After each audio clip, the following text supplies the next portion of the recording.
Hakikat diri, pencerahannya Buya. Maksudnya apa? Hakikat diri. Kalau kita kan dulu membagi diri dan semana diri dan tepari diri. Pani yang lo orang mendengar itu. Ada cara mudah belajar tentang diri. Ya. Man arafa nafsahu faqad arafa rabb. Siapa yang kenal dirinya, kenal Allah. Diri yang mana yang dikenal, kata Imam Ghazali? Diri yang bernama Ar-Razi, Ar-Razi bin Nur Akmal, bukan itu yang diri. Diri yang itu akan dikubur ke tanah. Ya nak? Lah do kawan kita meninggal, masuk corona batang kok. Yo, masuk kubur dah. Namanya terakhir ditulis di batu nisan. Sampai di situ namanya. Tidak masuk ke alam kubur. Tidak berlaku. Kalau ambo kenalan coba ngaji, pertama ambo tanya namu atau kerajo. Kalau berkenalan dengan diri, pertanyaan pertama, siapa nama dirimu?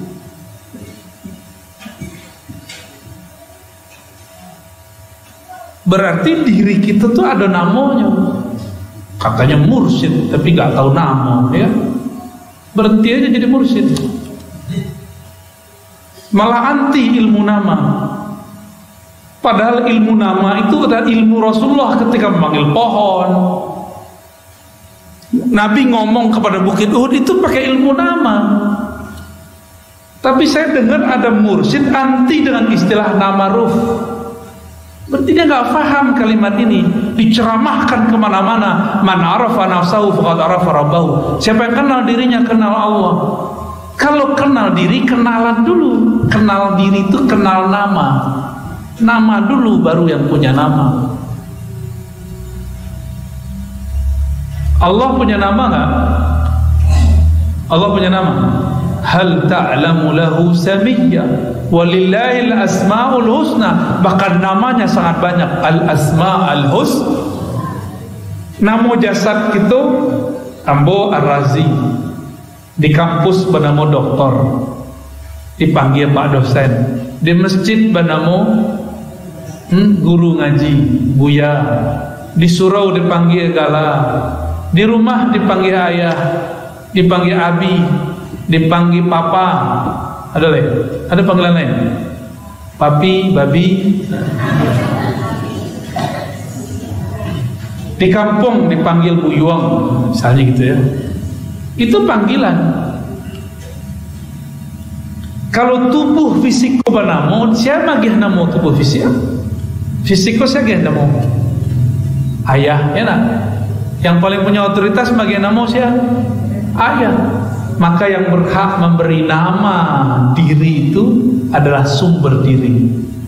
Itulah Sayyidina Rasulullah Sallallahu Alaihi Wasallam. Jadi hakikat diri itu tahu saja namu beres, nanti bisa dijelaskan. Dan panjang-panjang nak cerita kan. Puta-puta lo jadi diri dan sebenar diri dan tapari diri dan sebalik diri. Itu main-main. Ya. Istilah-istilah puta-puta, dia tidak tahu jo jalan pintas. Ya, jalan pintas mengenal nama ruh. Nabi mengatakan kuntu nabiyan, aku sudah jadi nabi. Yang membocorkan namanya Nabi Isa. Siapa nama kenabian beliau? Nama sebelum Muhammad bin Abdullah namanya apa? Ahmad. Ahmad itu nama ruh. Jadi ruh kita itu bersumber dari Ahmad. Pasti ada nama. Nur dalam diri kita bersumber dari Nur Muhammad. Ada puluh nama. Tapi nama genamo itu bukan ambo. Itu wali-wali yang tinggi. Ya. Wali-wali yang pangkatnya Al-Ghaus. Ya, pemimpin para wali. Tapi kalau tidak percaya ya sudah. Tidak masalah. Cuma aku kembali, kalau kita kenalan pertama yang ditanya apa? Kalau wak berkenalan dengan diri wak, seharusnya yang pertama sekali adalah kenalan dengan nama. Kira-kira gitu ya.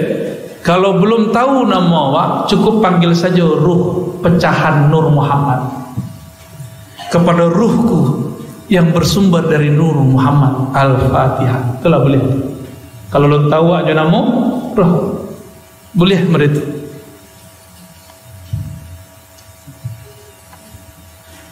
Jadi kalau tidak tahu, tidak usah menolak. Wah, tidak tahu menolak loh, ya. Hukum apa? Pegang gadai. Aku ada pakarnya nanti. Pakar fikih. Kita sedang mengaji Maulid Nabi, ya. Nanti anak-anak tarbiyah sana jawab, Bu Yasfi dijawab, kom pegang gadai, ya. Tapi yang mau kasih bocoran, di masa Rasulullah hanya ada 24 transaksi muamalah, transaksi bisnis, hanya ada 24 jenis. Sebab mata pencarian zaman itu belum banyak, alat tukar pun belum banyak. Di zaman Nabi ada namanya handphone. Ada ATM di zaman Nabi? Hah? Ada kan? Kalau awak bertransaksi membeli pakai ATM sah tak? Awak beli barang kok pakai ATM sah? Nabi tidak pernah. Tidak tuh. Jangan-jangan pegang gadai itu namanya gadai tapi bukanlah gadai. Karena kalau gadai itu ada umurnya, ada batasannya. Prakteknya di negara awak gadai bukan gadai. Bernamulah contoh, kita beli mobil, beli motor kredit. Ayuhal kreditiyun, hai ahli kredit, ya kan? Jujur salah, wajah-wajah kredit itu nampak. Awak ngeredit auto, kredit rumah, ngeredit kalau siko rumah jarang ya. Paling yang dikredit Honda, ya lah. Bahasa Arabnya apa kredit itu? Istiqra, sewa. Kalau kita menyewa 10 tahun, setelah 10 tahun jadi kembali kepada pemilik atau kita nan menyewa. Anggaplah ambo menyewa motor daji, mengaji gua. Lah 10 tahun mau menyewa, jadi punya mu tak? Enggak, balik ke Bang Haji deh kan? Tapi kalau kita sewa kredit, itu namanya al-istiqra al-muntahi bitamlik. Nah, itu arabisasi itu. Sewa yang berujung kepada jual beli kepemilikan. Maka namanya sewa jual atau sewa beli. Ada nggak di zaman Nabi itu? Tidak ada. Diadakan kini. Boleh nggak? Boleh. Al-aslu fil muamalat lil ibaha. Pada dasarnya transaksi itu dalam bab muamalat bisnis boleh-boleh saja sampai ada dalil yang kita dapat temukan bahwa diharam. Itu ya. Oh nanti panjang tertu ya. Saya kan difitnah menghalalkan riba. Benar kan? Yang kawan-kawan pengamat sosial media paham tuh. Karena kami mengatakan dulu saya mengharamkan bank, tapi sekarang saya mencabut pandangan bahwa bank itu riba. Jadi hemat kami bank itu belum tentu riba. Riba pasti haram, bank belum tentu haram. Kenapa belum tentu riba? Lah bisa awak sekolah gini kalau tidak pakai transfer lewat bank. Lah bisa Bapak Ibu beli makanan tidak pakai pitih. Pitih itu punya siapa? Bank. Kawan kita anti bank, tapi pitih dari bank dipakainya juga. Nangguang-nangguang. Islamnya nak kafah.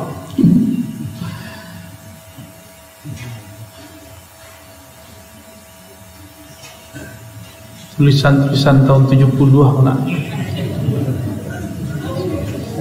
Pandai baca itu.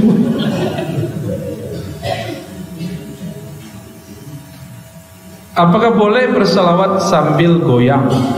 Maksudnya tuh sallallahu alaihi Muhammad gitu ya. Jangankan sambil goyang, sampai bercakap sebelum dia. Sampai nyetir sebelum dia. Nanda boleh sampai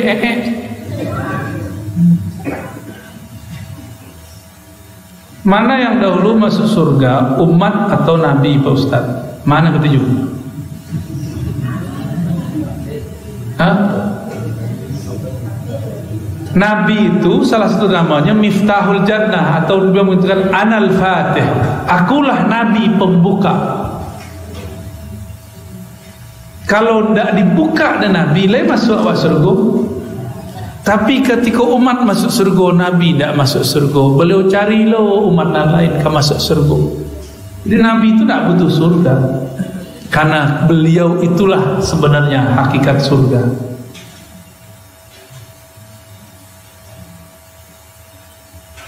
Awak masih membayangkan surga itu bidadari, ya nak? Makan-makan lama-lama. Apa kata Nabi? Allah memberiku makan dan minum. At'amani Rabbi, Allah memberiku makan,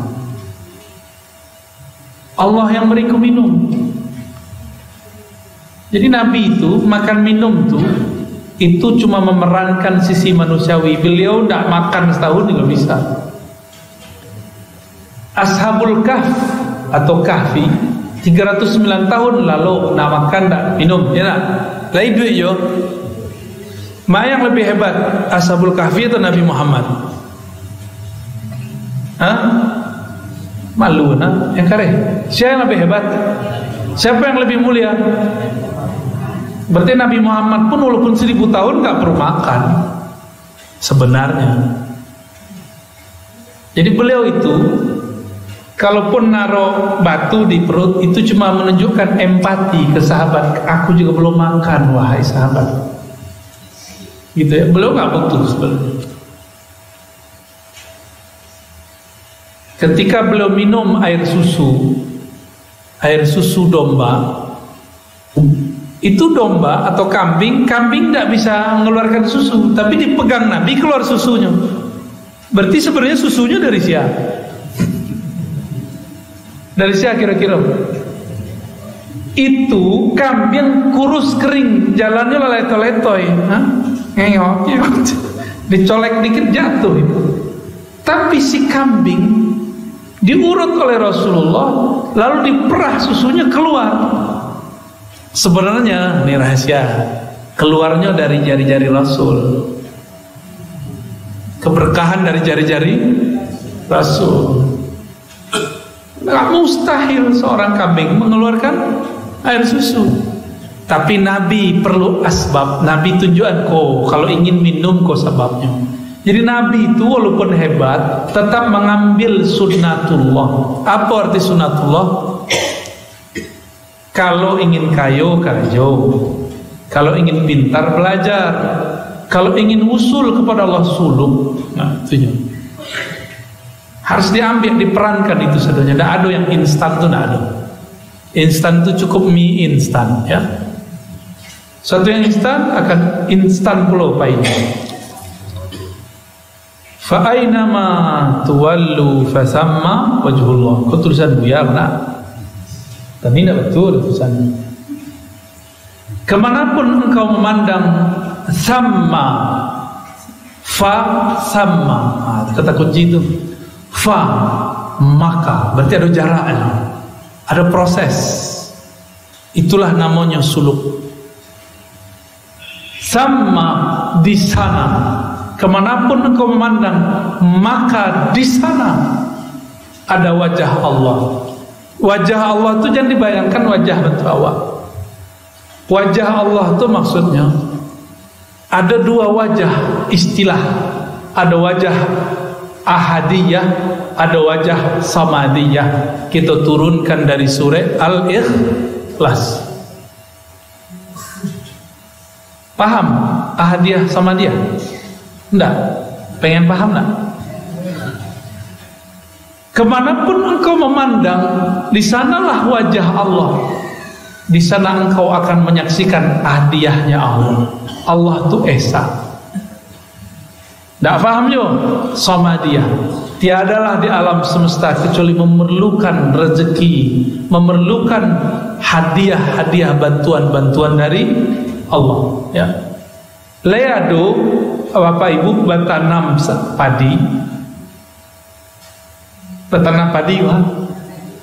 Ayo, siapa nama numbuhan, bapak, ibu atau Allah? Tahu dari mana? Itulah sebutan kita. Jadi kita menyebut zat yang menghidupkan padi itu Allah. Bahasa orang Lamu Tuan Allah. Ya, ya mana itu nak? Tuan Allah. Di Jawa orang nyebutnya Gusti Allah. Jadi Allah itu sama aja. Jadi sebenarnya tidak ada perbedaan mau Kristen Muslim nyebut Allah itu sama. Cuma orang nyebut Allah itu nggak ngerti karakter bahasa Arab. Dalam bahasa Arab kalau awalnya A bacanya Allah, kalau lillah, gitu kan? Orang itu nggak ngerti bahasa Arab, diceleknya A-L, A-H, Allah. Allah sudah. Baik. Jadi kemanapun memandang di situ ada wajah tauhid, ada rahasia tauhid keesaan Allah, itu maknanya. Kamu tidak boleh menyampaikan lebih dari itu. Segitu saja. So anak-anak kita gak akan paham ya. Salawat Allah kepada Nabi dan malaikat. Oh, bagus. Pantesan tulisannya kayak tahun 70-an ya. Saya tahu tulisan 70-an. Miriam. Itu ketahuan tuh, berarti gurunya dulu produksi sekolah rakyat. Kalau anak-anak muda pun buru-buru tulisannya, sebabnya menulisnya di iPad. Tidak bisa menulis, tulisannya bentuk cakarayam. Ya, ndak Miriam kasuwo, ndak Miriam lo kakidah. Tak ada bantu aja. Kalau orang dulu halus, kasar, kan saking halusnya ndak terbaca dah boleh. Apakah makna innallaha malaikatahu yusholluna 'alan nabi? Sesungguhnya Allah bersalawat kepada Nabi, bukan Rasul, An-Nabi. Salawatnya Allah kepada Nabi itu adalah hembusan ruhnya. Saya ngerti itu tak? Kalau nggak ngerti berhenti di situ. Ya? Kok pertanyaannya kan begitu? Apa salawat Allah kepada Nabi Muhammad? Hembusannya ar-ruh. Itu hembusannya apa? Ahmad. Itu hembusannya. Jadi ketika Allah menghembuskan ruhnya, muncullah yang bernama Ahmad. Itulah yang disebut salawatullah ala nabi. Innallaha malaikatahu yusholluna ala nabi. An-nabi di situ Ahmad. Maka bernamulah dalam ilmu ma'rifatullah Ahmad ruhullah. Apa bacaannya? Coba dibaca yang kali. Ahmad. Di kana-kana itu sampai nanti dibawa ke mati, di kana nanti malaikat yang ada di alam kubur akan bertanya. Jawab aja itu. Ulang lihat. Ahmad. Jadi ditanya, "Ko siapa?" Jawab saja. Ahmad ruhullah. Langsung selamat insyaallah. Tapi proses kasih tulangmu lama, proses kasih tulang. Mengecek senang mudahnya. Minimal malam kini lah tabaco dakwah untuk masuk ke dalam ruh itu. Ya, amin. Apa salawat malaikat kepada Nabi? Ambo bertanya, siapa yang lebih mulia, Nabi atau malaikat? Gimana? So ada buya mengecek lebih mulia Jibril pada Nabi Muhammad. Kan tak mengertinya bab itu. Tidak mengertinya, Jibril itu tidak tembus sampai ke aras, Nabi Muhammad tembus sampai ke aras. Berarti lebih mulia siapa? Jadi Jibril membawakan Al-Quran ke bumi bukan berarti Jibril lebih mulia daripada Nabi Muhammad. Justru Jibril itu pelayan Nabi Muhammad sallallahu alaihi wasallam. Maka ambo dalam ijazah tarikat ambo ganti kini. Ambo buang itu direvisi ijazah. An Sayyidina Muhammad anillah mubasyarah. dari Nabi Muhammad langsung dari Allah. Nama Jibril boleh di skip, ya. Tapi kebanyakan orang masih menulis dari Nabi Muhammad kepada Jibril dari Allah. Berarti baru bab riwayat. Di bab riwayat betul, tapi kan pertanyaan dan tadi pertanyaan hakikat sana, ya.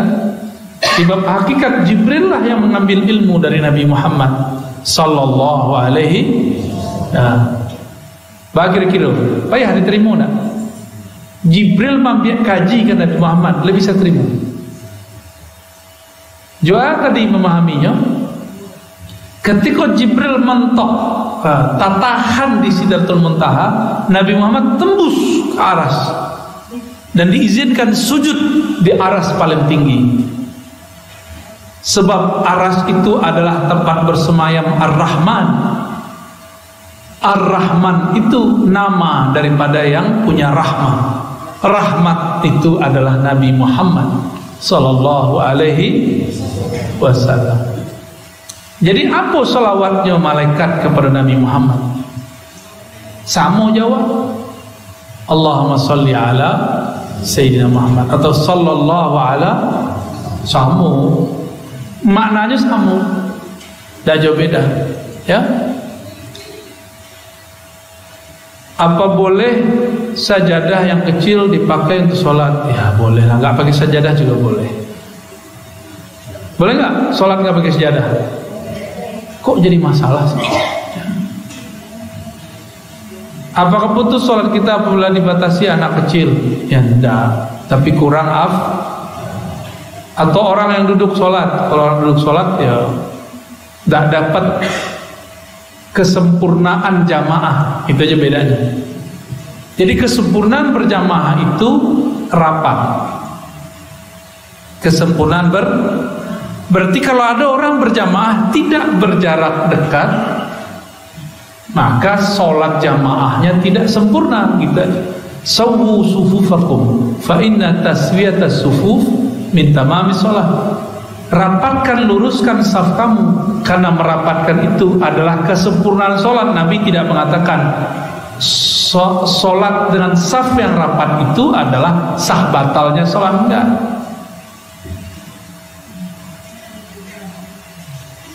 Kenapa Nabi? Oh, kok santiang nak tanya ya? Siapa nak tanya? Santiang nak tanya. Kalau enggak santiang, kalau kau santiang. Nabi kan mengatakan, man kana akhiru kalamihi la ilaha illallah dakhalal jannah. Siapa yang akhir kalamnya la ilaha illallah masuk surga. Kok Nabi sebelum wafat membaca ummati, ummati bukan la ilaha? Sebab Sadiq ya. Semoga jadi ulama besar nanti ya. Amin. Di mana sekolah? Lai pesantren. Kalau enggak aku pindah ya. Al-Mansur, Darul Ma'mur. Ya lanjut ya. Lanjut sekolah di sini. Nabi Muhammad itu nan punya surga. Kunci surga di tangannya. Lai perlunya mahar la ilaha illallah untuk masuk surga. La ilaha itu batang tubuhnya. Nafas Nabi itu la ilaha illallah. Jadi Imam Syibli ditanya, Syibli, kul la ilaha illallah. Aja Syibli, adenlah je orang nan, adenlah je nan punya nama tu, jangan ganggu, uskut kata. Jadi Imam Syibli berangnya kepada orang dan sok-sokan. Orang kau sok-sokan kitanya, Syibli, Syibli, kul la ilaha illallah, dakhaltal jannah. Baca la ilaha kamu masuk surga. Akhirnya beliau, aku selalu bersama dengan yang kau sebut namanya. Nah, arti-arti juga orang. Makanya Imam Syibli sebelum meninggal zikirnya Allah Allah. Bagi yang belum faham zikir Allah Allah, afdalnya meninggal baca la ilaha illallah. La ilaha illallah itu la ilaha nafi illallah isbat, meniadakan lalu menetapkan. Buka surat Al-Baqarah ayat 255, surat Ali Imran ayat 2. Allahu la ilaha illahu. Allah dulu baru la ilaha. Bapak sang kajinya sebut dulu namanya di dalam kalbu, baru katakan la ilaha illallah. Itu caranya. Ayo laju itu, ya. Apakah yang diazab itu roh? Ruh itu ketika Allah kawinkan dengan tubuh ini, dia menjadi nafs. Jadi Allah itu menyelupkan ruh itu kepada hawa nafsu yang ada di dalam badan itu. Maka roh yang sudah dibalut itu bernama nafs, jiwa. Ketika jiwa disiksa, roh pun tersiksa. Paham? Ya. Berefek gak ke tubuh? Berefek. Soalnya itu bekas tubuhnya. Nah, banyak kan? Lah dia pelajar sebalik hari ini ya.